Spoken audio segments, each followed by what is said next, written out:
Good evening, everyone. So you'll wait for 5 minutes, then we start.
Let's start today's classes. Good afternoon, everyone. So today is the last classes of this course. So in this classes, I have discussed about what we have learned around 12 week. So these are you tell like a summary classes where I talk about the what we have learned so far. So before started today's classes, so I introduce myself. My name is Praveen Maiti. I am course teaching assistant of this course. The course name is Polymer Concept, Properties, Uses and Sustainability, and course instructor Professor Abhijit P. Deshpande. So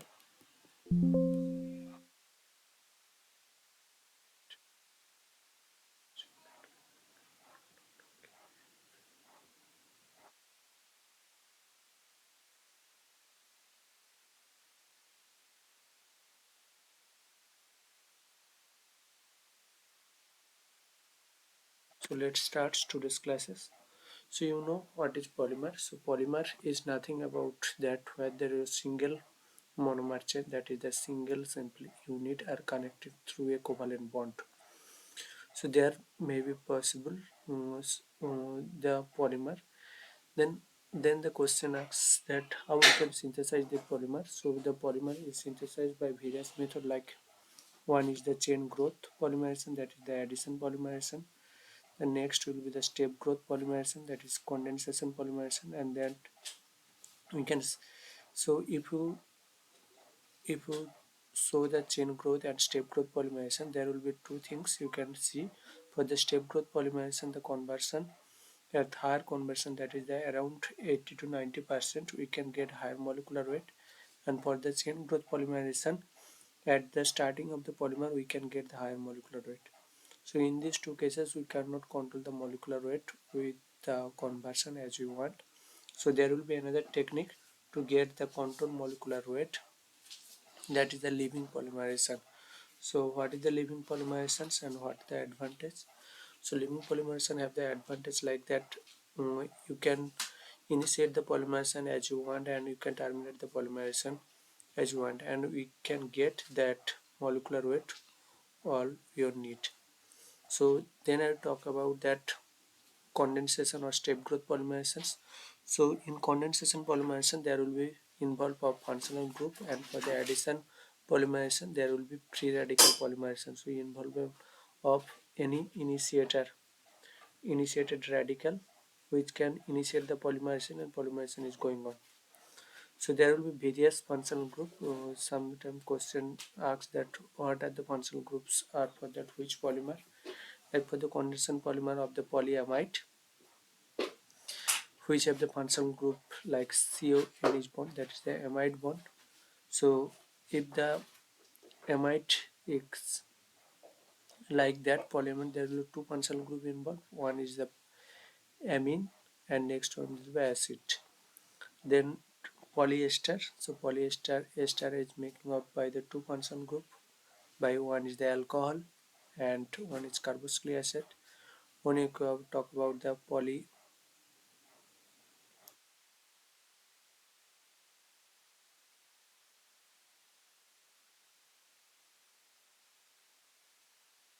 polysulfide, so in polysulfide there will be functional group like sulfur linkage is present, polydisiloxane. So there will be silicon oxide as a functional group. So poly, then next phenol formaldehyde. So it is a resin type. So in phenol formaldehyde there will be phenol and formaldehyde are used to make the polymer phenol formaldehyde. Then another like some polymers with the higher temperature application, like when there will be any aromatic groups present into a polymer, we get a um, higher thermal property, higher melting point, like all of this, and also higher mechanical property. Such type of polymers like polycarbonate, which have we are taking up two functional group. One is the bisphenol A, one is carbonyl chloride.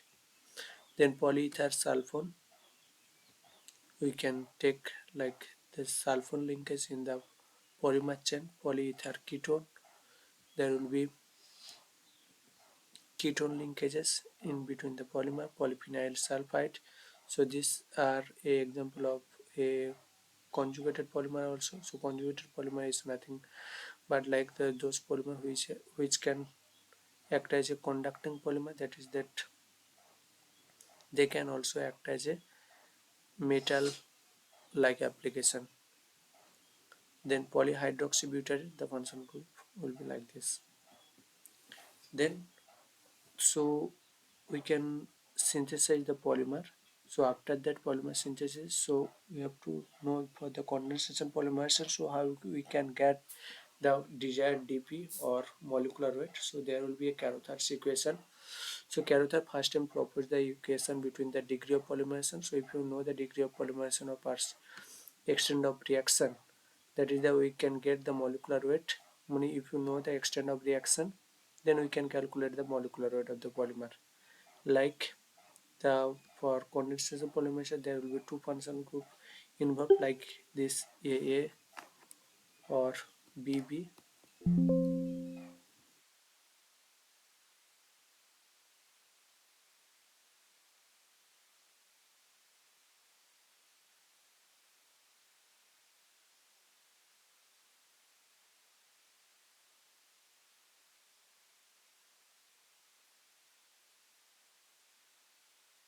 And this, so the if you tell the total number of A that is the Na, then total number of B functional unit are present in NB. So at the conversion of P, that is a number of A reacted will be Na into P and number of B reacted will be NB into P. Then after a time, so remaining is Na minus Na into P, that is a Na into 1 minus P, and for the B cases will be NB by 1 minus P. Then at 0 second, then number of molecules. So the number of molecules, that is the total number of functional group divided by 2, because the two functional group involved for to making one molecule. So Na plus Nb by 2, that is the total Na number of molecules.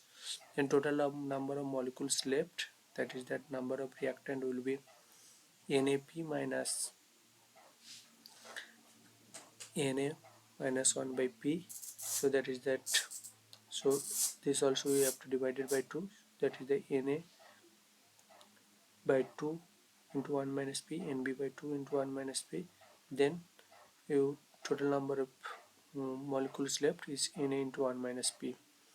Then the degree of polymerization, so degree of polymerization will be like this: number of molecules you have taken and number of molecules at present at time t, which are given the degree of polymerization. So if you put these two into this equation, so it will be get the 1 by 1 was P, that is the extent of reaction, directly relation between the extent of reaction and degree of polymerization. So if you know about the extent of reaction how much, you can calculate the degree of polymerization of a polymer. Then after synthesis of polymer, then we talk about that thermal property or the properties of the polymer. So there will be uh, one property is the Tg for the polymers. So for normal small molecule, you know that melting point and boiling point important, but the polymer for the large molecule, there below melting point there will be another temperature, that is the glass transition temperature, which is very much important for the polymer. So glass transition temperature is nothing about the temperature where before the glass transition temperature the polymer behave like a brittle, and above that temperature the polymer behave like a rubbery.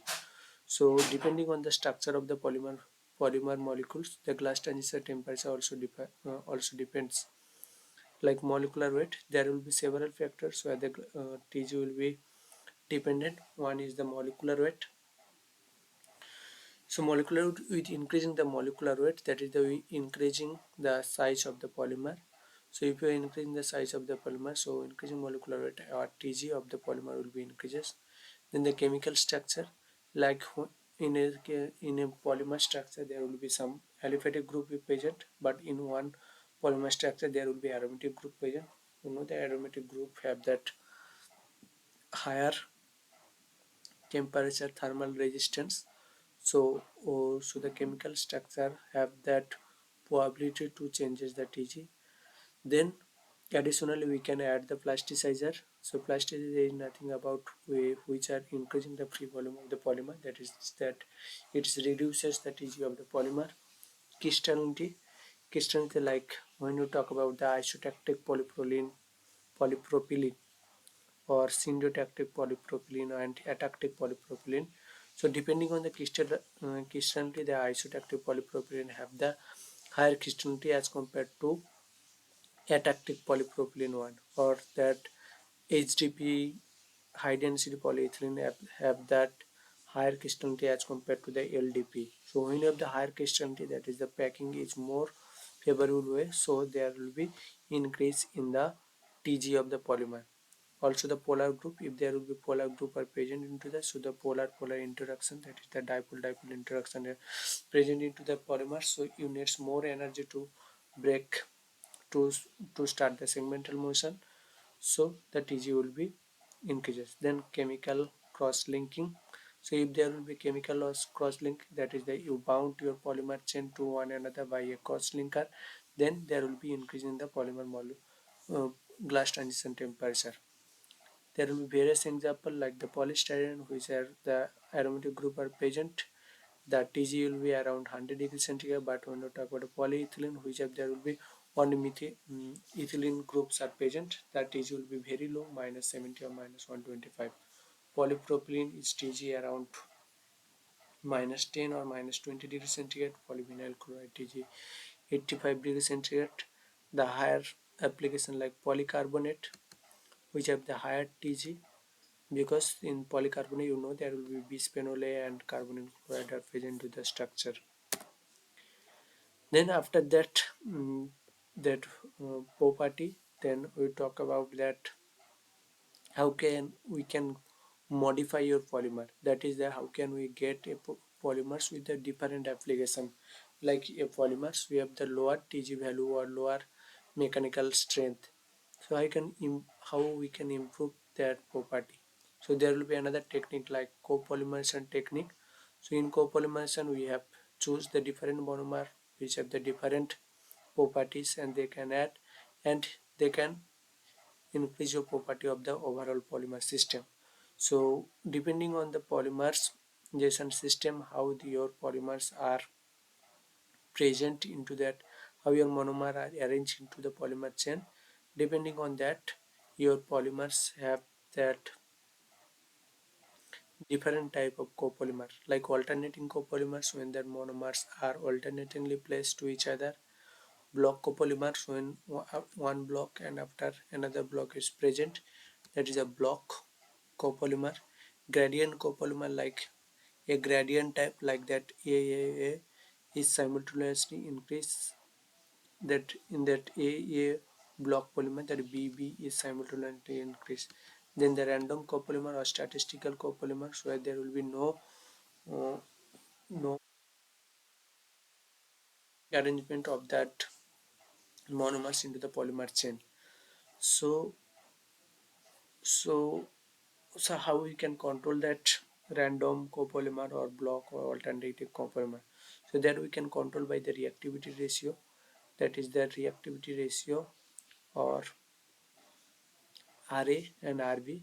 So what is the Ra and Rb? Ra is the reactivity ratio of that kinetics of the homopolymerization divided by kinetics of rate constant of the cross propagation, that is the AB. So getting AA, probability of getting AA will be high when the RA will be high, that is the for the block cases. When there will be for the alternating copolymers, that is that when the cross propagation will be high, that is the 1 by infinity cross propagation probabilities will be high, then there will be getting alternating copolymer will be high. That is if there will be Ka, and Ka will be very low as compared to KAV, then that is the cross propagation will be very high.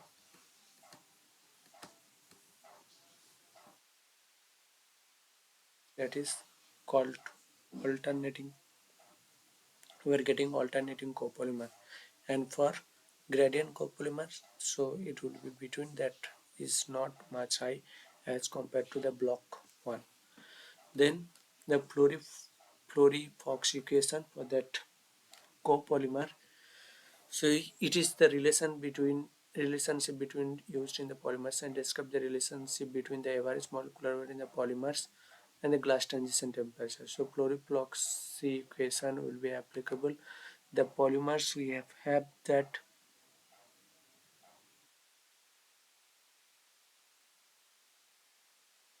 So it is the relation between the Tg of the polymers. Like talk about the Tg, which increase with the molecular weight. So this equation clearly tell about how Tg will be. It's dependent on the molecular weight. Then how we can determine the molecular weight? There will be a special instrument like GPC, gel permeation chromatography, where we can detect the polymer molecular weight. So how we can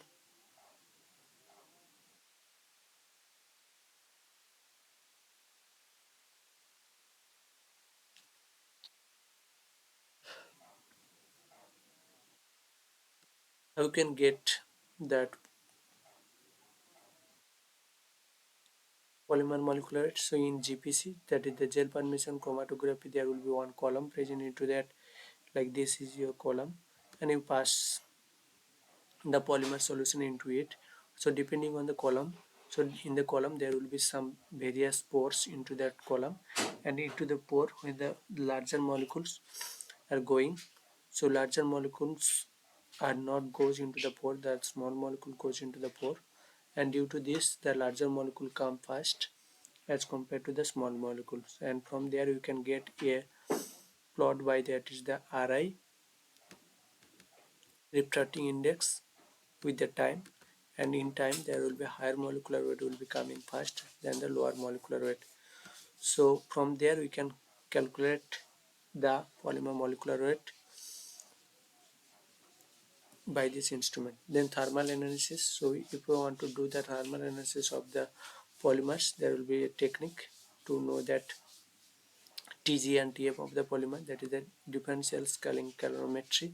What will happen, we are increasing temperature here, a temperature here, from 0 degree to 200 or 250 degree, where your polymers Tg and Tm are coming in between. So with increasing temperature a particular rate, so we are getting a transition when there will be baseline transition that will be give you a Tg, and when there will be exothermic or endothermic curve, so then we are getting that crystalline temperature or melting temperature. Then another technique, thermal technique, to get know about the polymers, that how these polymers are thermally stable. So to know that thermally stable of this polymer, we can characterize by the thermogravimetric analysis. So TGS measure the weight changes of the polymer as it heats, that when you heating, so polymer are degrade. So if a polymer are degrade, that is the changes of that is the earlier what weight you are taken, the weight will be lost with increasing the time and increase the heating temperature. So from there we can know about that at what temperature this polymer can withstand. Then for the mechanical properties, so for the mechanical properties it can be gated by the tensile strength or impact testing or hardening hardness testing measurement. So for the tensile strength, so you have first you cut your polymer a certain shape, then you applied the load into the polymer, and strain will happen into the polymer. So depending in your polymer sample how this strain will happen, so you can get a plot from the stress versus strain plot, and from there you can identify that how your polymers behave when you applied load. So like at this first step where there is the elastic deformation, that is that in between this, if you applied that load into the polymers into a suddenly it when you release the load, it will come back its original position. But after that elastic strain there will be plastic deformation, that is that a time dependent will happen. So when you release the load, so it will take times to come back, and after that there will be necking and fracture. So after fracture, so this will be permanent shape breaking, it will be not come back its original position. Then depending on that stress and scraps, we can identify that how the polymers if look like, that is the for hard and brittle cases the polymer will which have there will be no strain, that is the polymer will be break after a certain load. For hard and strong, that stress will be high to getting a lower strain, that is we need to apply maximum amount of load. And for the rubbery and soft material, so at a lower applied of stress we can get the maximum strength like a elastomer. So elastomer is like that, we with increasing there will be lower amount of stress needed to a maximum strain. But for the brittle polymer, where after there will be minimum amount of strain, so when you apply load, so this polymer will be break. And the thermoplastic one will be the in between the brittle polymer and elastomer, which have the stress will be higher than the elastomer, and which have the plastic deformation which don't which have not present into the brittle polymer. So tensile strength, so there will be various measurement technique where we can get the tensile strength measurement, that is that tensile testing. So tensile strength, what is that? Tensile strength? Tensile strength is the maximum stress of a material can withstand while being a stretched or pulled before necking, and which can the material starts to significantly narrow. Then the compressive strength. So how we can measure that? Testing method is compression testing. And description is compressive strength is the ability of the material to withstand axial load that push or squeeze to the causing it to shorten. And shear strength, that is the shear testing. So shear strength is the maximum stress a material can withstand before it falls along a plane parallel to the applied force. Flexural strength, that is the testing method is flexural testing or bending test. So flexural strength measures a material resistance to bending or breaking when subjected to a 3-point or 4-point bending test. So flexural strength is nothing about that bending test, how your polymers bend when a 3-point or 4-point bending test will happen. Then elastic modulus, that is the tensile testing or compression testing method. Elastic modulus measures the material stiffness or its ability to deform the elasticity return to its original shape when subjected to stress. Poisson ratio. Poisson ratio is the tensile testing or compression testing. Poisson ratio is a measurement of the ratio of a lateral strain, that is the contraction, to axial strain, that is the extension, when a material is stressed or compressed. Then the hardness. Hardness is the testing method of various such as Rockwell, Brinell, Vickers, and so hardness test. So hardness is measurement the material resistance to indentation, that is when you put in a, a knife onto your polymer surface, then how this polymer surface will behave to resistance to indent the surface. That will be your hardness of the polymer. So for rubber, there will be for rubber that the hardness testing method is so D, and for normal polymer the hardness testing method is so A. Impact resistance or Charpy impact IoT impact testings. Impact is the impact resistance measures the material ability to withstand a certain load bearing capacity. And when you talk about the fatigue strength, the fatigue strength measures the material's ability to withstand a repeated cycle loading without failure. That will be fatigue strength. Creep resistance. Creep resistance measures materials able to withstand deformation under constant load over a time. And when we talk about the fracture toughness measures the material resistance to crack propagation, and it's important to assessing behavior under stress concentration. Then after that, polymers, that mechanical property. Then you want to know that surface property of the polymers, or if you want to know that into polymers how your additives are will be arranged into the polymer surface. There will be various technique method, like it is the scanning electron microscope, that is the SEM, provides a high resolution image of the polymer surface morphology. Then atomic force microscopy, the AFM, can be used to study the surface topography and mechanical properties at the nanoscale. Then polymer blends. So when your polymers have different properties, to getting a better property of the polymers, we can blend one polymer to another. Then so depends between the polymer blend and composite. So in polymer composite you add some inorganic filler into the polymer, but polymer blends there will be two polymers we can mix together. So polymer blend is a combination of two or more different polymers materials that are physically mixed together but not chemically bonded. In a polymer blend, each component retains its distinct chemical structure and properties. These blends can be created to adhesive specific material properties or to reduce the costs by using a mixture of polymers. Polymer blends can exhibit a range of properties depending on the composition and compatibility of the individual polymer within the blend. So like these are different. So this are polymer 1, this is the polymer 2. So they are making the polymer blend, and if there will be miscible, then I have talked about the polymer composite. So polymer composite is a metal made of two or more constituent material polymer matrix in reinforcing pillar or fiber. So in a polymer you add some reinforcing pillar or fiber. These components are combined to enhance the property of the polymer strength, stiffness. That is, they increase the polymer mechanical strength. This reinforcing material add into your polymer. What advantage?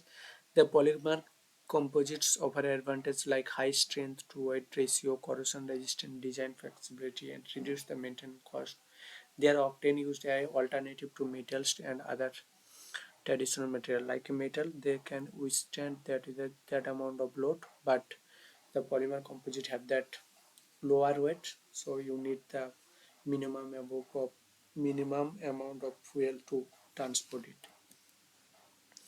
Then a compatibilizer. So when your two polymer are not miscible, then you can add a compatibilizer. So compatibilizer are the have the a common functional group between these two polymers, and which can help to mixing these two polymer well. So compatibilizer in this context, the material science, polymer chemistry, substance or additives used to improve the compatibility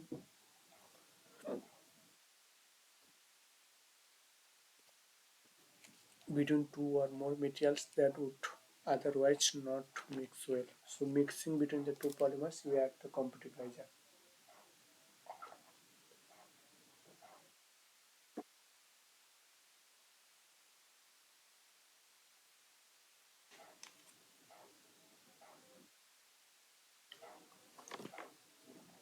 So in polymer blends or composite material, different polymers or components may have varying chemical compositions, molecular weight or physical properties that make them immiscible or difficult to blend together.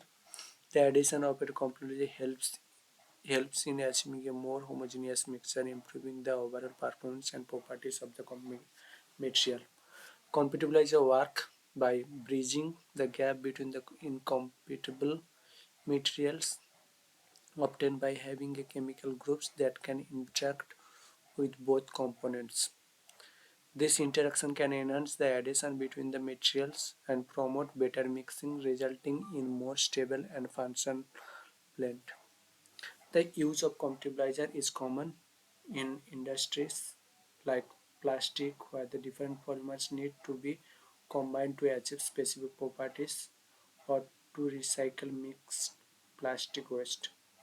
By using compatibilizer, engineer and researcher can tailor materials to meet specific requirements and reduce the waste in various applications. Ethylene copolymers for processing waste, polypropylene and polyethylene blends, practices like styrene, ACB for the styrene blends, maleic anhydride especially for polyolefin recycles. So after that polymers, so first is the synthesis monomer to polymer, then processing, then polymer application. So when you get a polymers like a rubber, so how we process this material, or for the ethylene, so you are get the polymer or polyethylene to polymer to polyethylene, then we have to process this polymer. That is that we can add some additives into the polymers, and which are used for that final application. Because like if for example the rubber, which have no load bearing capacity, adds when into the polymer, but when you process it you can add that additives into the polymers, some color for good looking good, then you can apply this polymer for the application like the tire, like rubber will be applied for the tire, fabrics, plastic bottle, like all of these applications. So without processing polymer have not used. So you need to process the polymer for a certain application. So to process the polymer, so there will be various technique like compression molding. So compression molding, what is the compression molding? So compression molding is a manufacturing process used to create a various product and parts from a wide range of materials including plastic, composite, rubber and even metals. This process involves use of heat, pressure and shape the materials into a desired. Here's the overview of compression molding is work. So like there will be various technique like compression molding.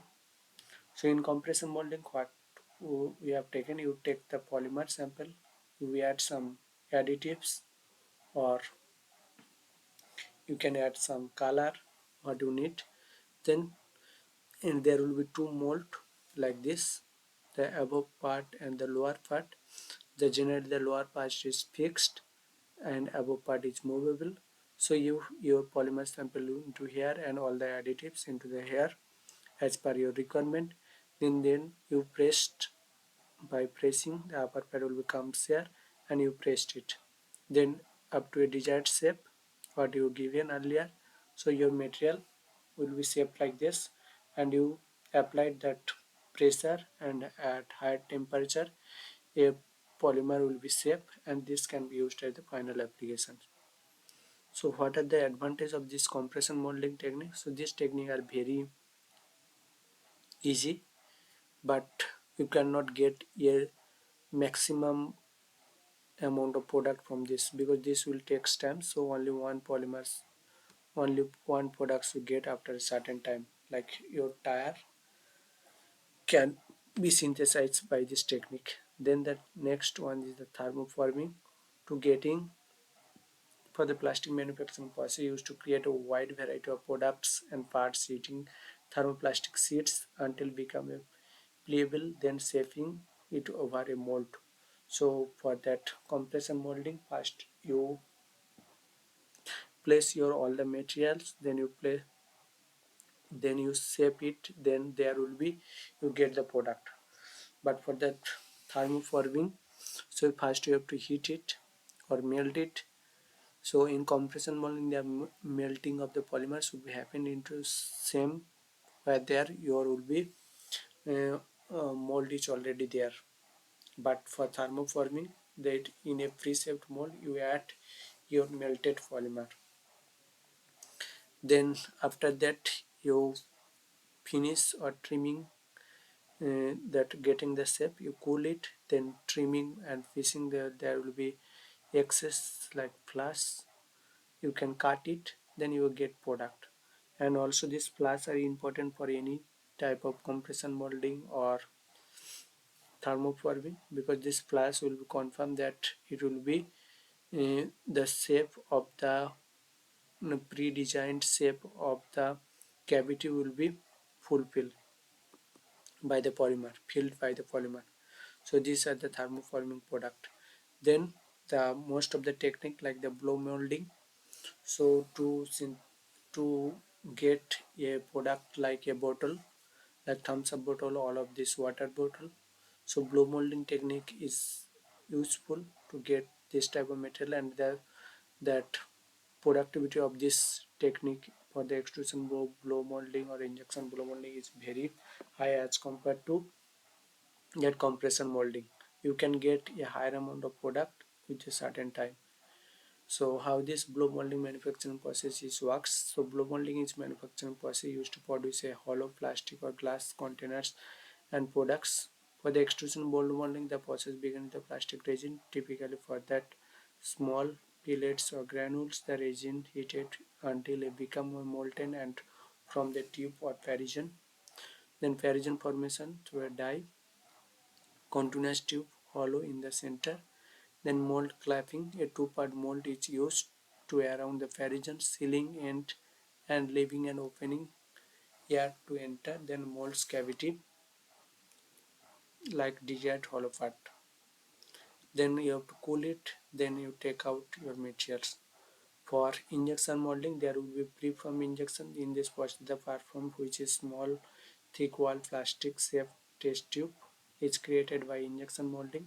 The preform is there. Then in the preform opening top is typically made separately from the final product. The preform transfers to blow mold where it is held the position, then blowing the material by air, then mold opening and ejection, and you get the product.